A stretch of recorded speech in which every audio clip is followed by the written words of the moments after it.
Welcome to the special edition of a New Times video podcast. Today we are diving right into Kigali's most spoken about developments, and that is none other than the proposed Kigali cable car project.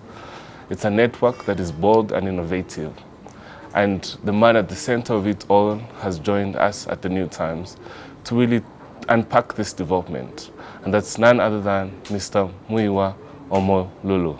Thank you, Mr. Muyiwa. Thank you, Adam. Thank you for making the time. Thank you. Let's unpack this really ambitious and very much anticipated. It's talked about. If you have seen everything in Kigali, the buzz is around the proposed cable car project. But how would you describe the rationale and what the Kigali cable car project is about? Okay, the Kigali cable car project was born kind of like a Damascus Road experience. Mm-hmm. I was here. I was stuck in this country for 10 months, my second visit in 2020, and understanding the country, I looked around and said, wait a minute, this place is hilly. Yeah. It costs the government a lot to develop and maintain these roads. The city is growing very quickly. The city is energy secure. The place is densely populated. It's not easy to blast through these mountains and these hills to build more roads and tunnels. The only place left for this country to go is in the air. And we have seen such in places like La Paz, Bolivia, in Bogota, Colombia, in Caracas, Venezuela, in Mexico City, in Mexico, mostly Latin American countries, but also in Singapore, but also in Toulouse, and also in Haifa in Israel. So this is not new. Okay, and most of these places, particularly in South America, have exactly the same topography as we are seeing right here. Yeah. So it was a no-brainer for me. This is going to be the first of its kind on the continent. Right. So we have almost no room for error. Mm-hmm. So in presenting to the Rwandan government, we had to show we're working with people who know what they are doing. We have some other partners. For instance, there's a cable car project called the Sentosa Island Urban Cable Car in Singapore. The very people who project managed that project in Singapore are the ones working in Kigali. And I can go on and on and on. Wow. With the financial muscle that we recently saw, yes. I think when the Africa Development Bank actually visited here in Rwanda on his farewell tour. Yes. Yeah. What does that funding mean? Which era are we now entering into with that kind of package? Okay. By the way, credit to you. That's a good one. That's a good package. Thank you, Edu. We met with the president of the AFDB, Africa Development Bank Group chairman, met and hosted us on the 27th of November in Abidjan.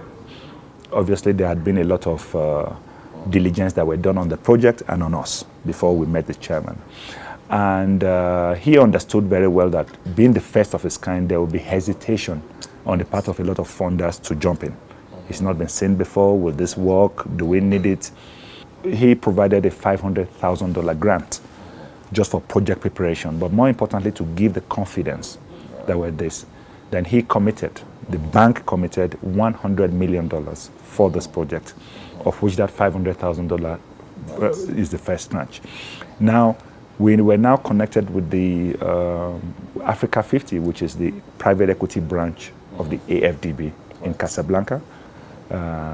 We have now given us a commitment of joint development. So once this feasibility study is over, Africa 50 comes to jointly develop, meaning they will put the equity, they will put the project development, and they will bring in advisory to develop this project. Then, of course, much later, AFDB brings in equity. Then we're talking of concessional funds from the climate investment funds, etc. Yes. When do we see this feasibility study coming to completion? And it should be done in three months. Mm-hmm. By the beginning of the last quarter, mm-hmm. we should be done with the feasibility study. Yeah, and let's go beyond the feasibility. Now let's look at the real picture of things. You've been to different parts of the world. You've been to different cities. You have been there as one, as a traveler, two, as working there. Is Kigali really ready for this kind of transport? What confidence do you give it? Oh no, Kigali is over ready for it. Over ready for We it. are over ready for it? Oh, yes. So we should have it in place? If left to me, you'll have had it 3 months ago. Okay. Because if we look at the topography of this place, first and foremost calls for it. One. Two, Rwanda is energy secure. Rwanda produces 3 times the electricity it consumes. So Rwanda consumes about 33% of the electricity it produces. That is very, very, very, very important. Rwanda is a country that has very high environmental credentials. The National Strategy for Transformation 2 explicitly states that in 2050, emissions will be cut in this country by 38% in 5 years. And by 2050, which is 25 years from today, Rwanda will be carbon neutral. Now, this is a project that captures carbon credits because we are able to move 5,000 people one direction per hour. So in an hour in both directions, we're talking of 10,000 people. 10,000 people is 2,000 cars off the road.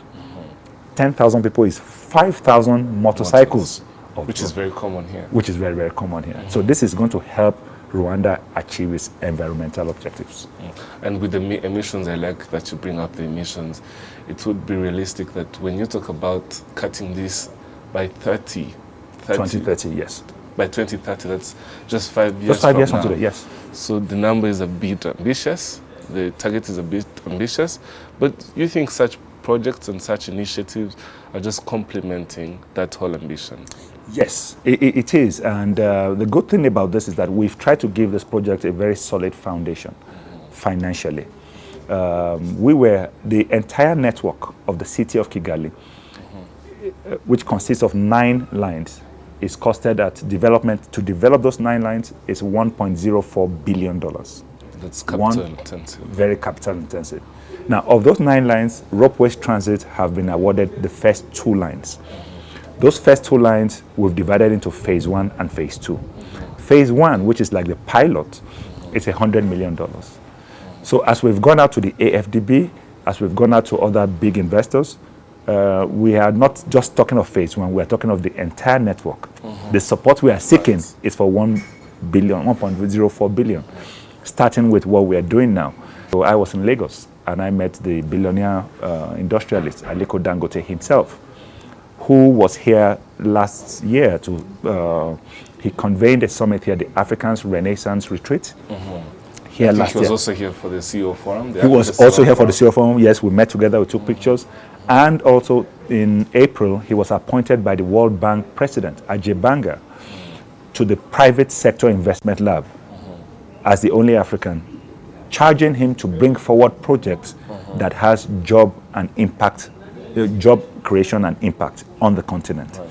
So we fit those things, and right now we're talking to him how he can sponsor us to the World Bank so we can get the resources to develop this network. Yeah. And I don't want to play the devil's advocate, but please do. What does it mean having someone with the caliber of Dangote now being interested in such an initiative? What message does it send to you? Well, first and foremost, he is not a Nigerian, he is really an African. Right. And he is somebody who has always championed that we have what it takes to solve our problems here. We should stop looking out. We have what it takes as a continent. So that's why he was appointed by the World Bank president. So when we met him and we showed, we presented this case to him, I personally spoke to him. He said, and I told him, AFDB. He's like, really? Yes. 2 days later, the press release came out, which I sent to him directly. And he said, okay, write me a letter. So right now, that's what we're done. So it is, him coming on board here means a lot. Perceptibly and even in real terms. We're talking of the World Bank now. $1 billion is not a lot of money on that level. To you and me, it's a lot of money. So that is very important. It's a major boost for this project on top of the AFDB. You say you have 2 lines out of the 9. Yes. Which lines are those? Maybe in the practical terms, okay. Someone to understand really where this is coming from. Okay, good. We're giving line 1 and line 2. Line 1 is in Yabugogo to CBD Hub, the Central Business District Hub, which is the taxi station near the Chick Building in downtown. So that's line 1. Line 2 takes off from that same CBD to Kachiru, to Convention Center, to Remera, to Sonatube, and to Gatenga. Now, line 1 is about $35-ish million, just capex. Line 2 is about 180 million euros. So that's very capital intensive. Now, for a project that is at pilot phase, we went back to Austria, to Doppelmayr, and looked at it and said, let's take something that is profitable. Let's take something that is quick to develop to prove the concept. So instead of thinking line 1, line 2, we thought of phase 1, phase 2. So phase 1 now is that line 1 in Nyabugogo to CBD, and we then sliced convention center to Zaria Court, Amahoro Bike. Just that sports hub. That sports hub, exactly, the sports city, to the convention center and in Nyabugogo constitutes phase 1. Okay, then phase 2 will be the remainder of line 2. So that's why we see. So we're seeing from Nyabugogo to the CBD, and now from KCC, from the convention center. Yes. So why do you think they're strategic? That's a very, very good question. Now, we have 2 feasibility reports, one in 2018 and one in 2023, pointing to the same conclusion, that the Nyabugogo line to town is the most profitable in the city of Kigali. So that speaks for itself. No expropriation. The other line, the reason we cut that was because when we go outside to talk to investors, I met with Mr. Makta Diop, the IFC president himself, in Washington, D.C., and they don't know where Nyabugogo is. And rightfully so. And rightfully so, so we said, why not let's do the convention center, which is known all over the world. We can see it from here today, it's right there. Right. And to the KCC, because now the government has spent a lot of money at the sports city. The Amahoro Stadium was renovated with $160 million. The BK Arena is $100 million. Government investment. Zaria Court is $25 million in that place, promoting sports and post-tourism. Right. There's also a hotel in Zaria Court. You know that a lot of times when there are high-profile events in this city, the Radisson Blu cannot accommodate everything. No. So that hotel there becomes an extension of Radisson Blu if it's joined by cable car. You can imagine staying in that hotel, getting on the cable car in 6 minutes. You are at the convention center, you do your conference, you go back. So there are a lot of synergies in that area. Then on the Kimihurura side, the Kigali Convention Center, we have Kigali Heights. Yes. We have the university. Yes. We have the Insozimo, or Inzovumo. Thank you very much. And we have Kimihurura. This is a middle-class neighborhood. Yes. So there's already a very packed demand on that side. If you go to the Remira side, it's very, it speaks for itself, very densely populated, Shalando, Kimihunko, etc. Yeah. When people hear about the cable car project, I know there are 2 types of these networks. We have the urban, we have the tourism. Yes. Which one are you going for in the case of Kigali? Okay, yes. The Kigali is the Kigali urban. Urban, yes. A lot of people, when you talk about cable cars, the first thing that comes to their mind is skiers, people who go to the mountain and ski, like we see in Europe. That's tourism. That's purely tourism. Entertainment. Yeah, tourism and entertainment, just pleasure. But the urban is different, even from a technical standpoint. What do I mean? A cable car could take you to a mountain and you ski. So it's just point A, point B, boom, boom. But when you think of urban, we now look at the city of Kigali. Where is Kanombe? This is where the airport is. Where is Nyabugogo? It's at that end. Where is Remera? It's here. Where is Gatenga? Is there. So how do we layer that infrastructure that connects with other modes of transport, be it buses, be it taxis, be it motorcycles? So even the technicality of it, how it has to move and be layered on the city infrastructure makes it different and even more challenging. Let me say that there are 3 dominant cable car companies in the world that does cable cars. But of those 3, it's only 2 that does urban cable cars. And the number 1 is Doppelmayr, the second one is a French company. Which means Kigali would be on the global table at some point if it's realized. Yes. You have had to think through a few limitations, which I think. What are the skeptics around these projects? What would you say? What are you most skeptical about? The number 1 issue that recurs to me, and we heard it all the time, is the issue that are we ready for this? Is Kigali ready for this? This is what we see in Europe. The culture, do you even have the manpower? Do you have the technology? You are asking the public to go in the air every day. Is this thing going to fall down? Is it safe? How are we assured in terms of safety? So we as promoters have gone to great lengths. We have personally visited where these cable cars are manufactured in Austria. We've been to Austria. We've gone to many of the installations. We went to Switzerland. I went to Switzerland last year to a town called Romanshorn, to a company called Fazerbruch. That's their Fazerbruch. That single company enjoys 55% global market share in metal fabrication. I saw with my very eyes how these things have been made. So when I went there, I begged them, I said, please, can you cut me a little bit of this cable rope we see on cable cars? And here it is. It's quite heavy. It's quite heavy. Yes. Yes, so this is the cable car. With my life. yeah, exactly. Now, can this cut? It will be difficult. I'll come to this back later. Please.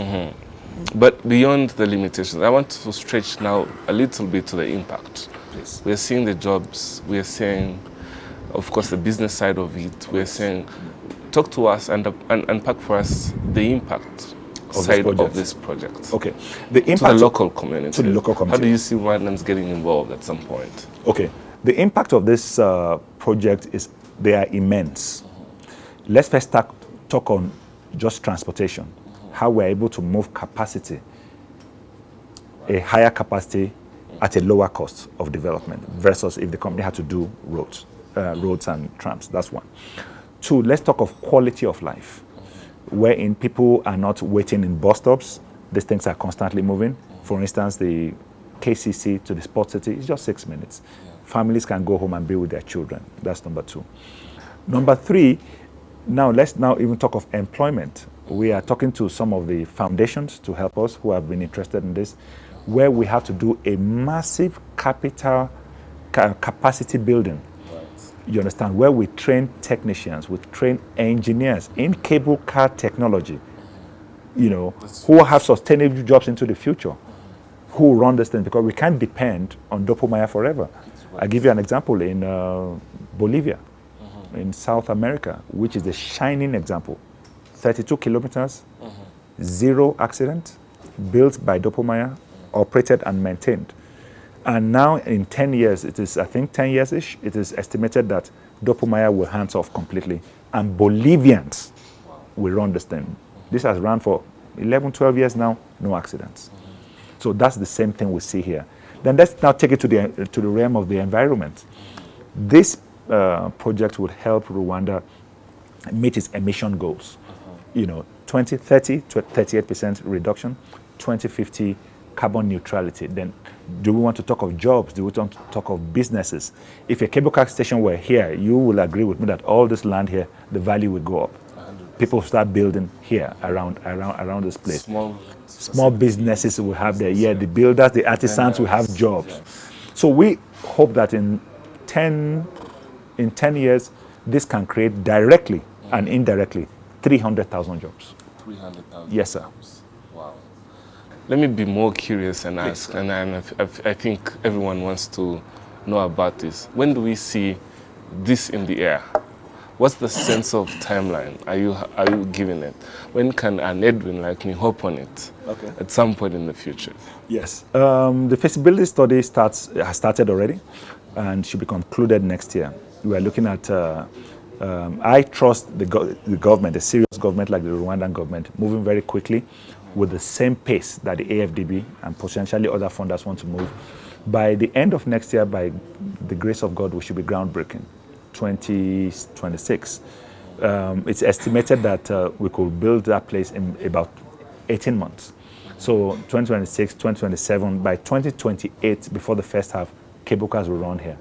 Be seeing cable cars somewhere in Kigali. You, Edwin, will be going on. I can easily hop on it. Yes. I'll have you around. I'll be inside so that you'll be safe. Just to be safe.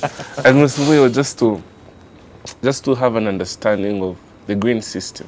Okay. How green is this? You're a pioneer in this green space. Yes. You're pushing for, yes, there's a reduction in emissions, but also seeing us really adopt and change towards clean transport. Yes. Green transport. Yes. How green is this system? What could you explain around it?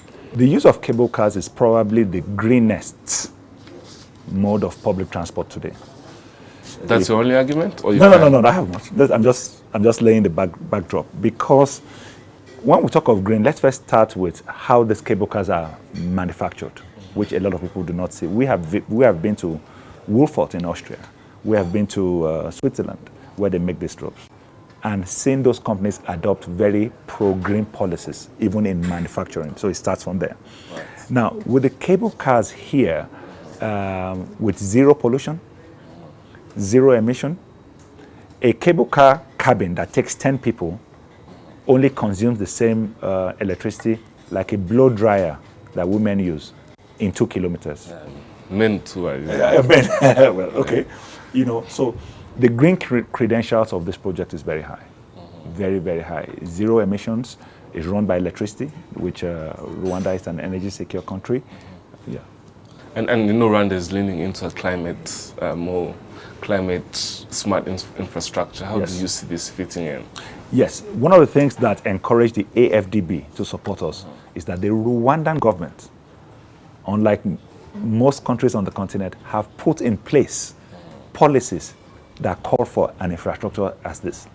First and foremost, let's talk of the Climate and Nature Finance Strategy by the Ministry of Finance here, that the government will put together instruments to finance climate projects. Let's talk of the national, the e-mobility, which you very know. Let's talk of the Rwandan Green Taxonomy. Let's talk of Vision 2050 that calls for carbon neutrality in 2050. And let's talk of the National Strategy for Transformation. On top of that, we also have a lot of Rwandan government institutions who are proactively active, if I may say, in the green space globally, i.e. REMA, here, the Rwanda Green Fund. So these are government agencies. They call them Rwanda Green Fund now. So these are agencies of the government in place, ready to support this kind of projects towards its emission goals, not just even that alone, but even in terms of finance. I want to go on a lighter note and ask you about the public adoption.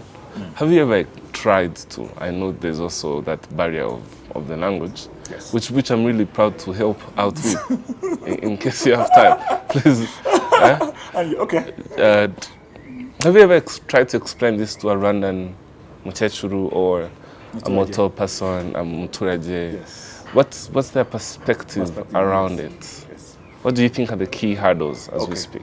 There is a gentleman a year or two ago who came to my house as a gardener. And I was talking to somebody about this, and he said, "Sir, tell me, I'm interested in this." So I opened my iPad and showed him. And the first thing is, I said, "Sir, can we afford this?" The second question he asked me is, "Sir, is this thing going to fall on our head?" Now, those were two things coming from a Muturaje. And very genuine. Yeah, that is why I went to Switzerland to go and look for this. That I must be able to look Rwandans in the face, we as promoters, to say, this cannot fall on your head. In terms of affordability, yes. Last year, March, I was in Washington, D.C. I met with the Climate Investment Fund, talking about how they can support this project through the AFDB with concessional loans. And that is very possible because AFDB being a triple-rated agency, the Climate Investment Fund being the second largest climate fund on earth, channels funds to public and private projects through the AFDB. Okay, so that's one. Two, these concessional loans are quite generous. 1%, 2-year moratorium, 15-year payment, so that the annual payment that we have to make back to these institutions is not a lot, which would make it affordable to Baturaje. So you think that should not be worried about those frequently, of course, the frequently asked questions, you'll hear someone say, will this fall on our heads? Are we going to see, will it make a lot of noise? Where do we stand? Where are the stations? Do we have to stand in the air and wait for the car? How do we get off in case of an accident? What happens? What are some of your brief responses to these questions? Okay. Like I said, I personally met with the CEOs of the first top 3 who gave me access to their operations, both tourism and urban. And the reason we chose Dopamine because they have the most sophisticated, the most advanced technology in the cable car space. I'll give you an example. If you look at this thing now, this is steel, this is rubber. So this is the rope that hangs the cable car. But when it gets to the station, it actually meets with metal before it turns around and goes again. Now, if metal is meeting metal, you know it will make noise. That is why there's rubber here. Yeah. So if cable cars were here right now, you would not even know. It's like snow. When it rains, you hear. When it snows, until you open the window, you're like, wow. So it's silent, so there's no noise pollution. That's number one. Another thing we looked at again was like in the case of emergency, fire outbreak, electricity outage. Is that safety policy? Yes. Are pregnant women with children going to be hanging in the air until something is done, or a helicopter is coming with a rope?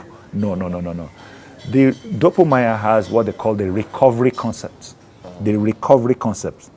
So it's a technology embedded in their system, which is redundant. It is independent of the system itself. Wherein, if there's any outage, that kicks in and brings everybody down to the next station.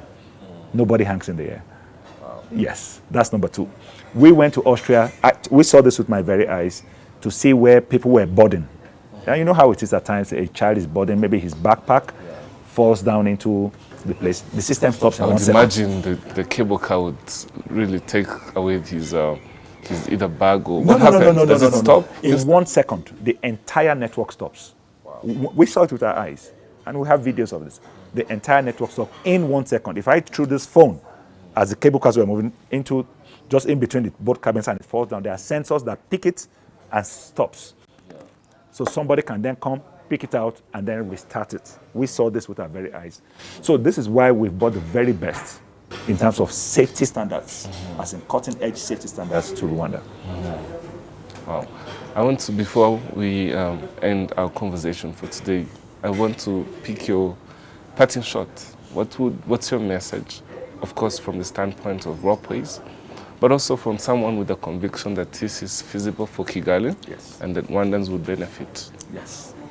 Rwandans will benefit a lot from this. And everywhere we have gone to all over the world, when we introduce this project, what they tell us is that if there's any country on the continent that can do this, it's Rwanda.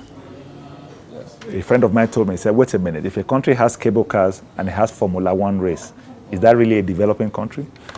So the expectation is very high, and that's why we have taken this very seriously, to knowing that we have to deliver this project with zero error, with all things considered, and that's why we've bet the very best technical minds on here, and now we have the financial backing to do that, and we know we are working with a serious government.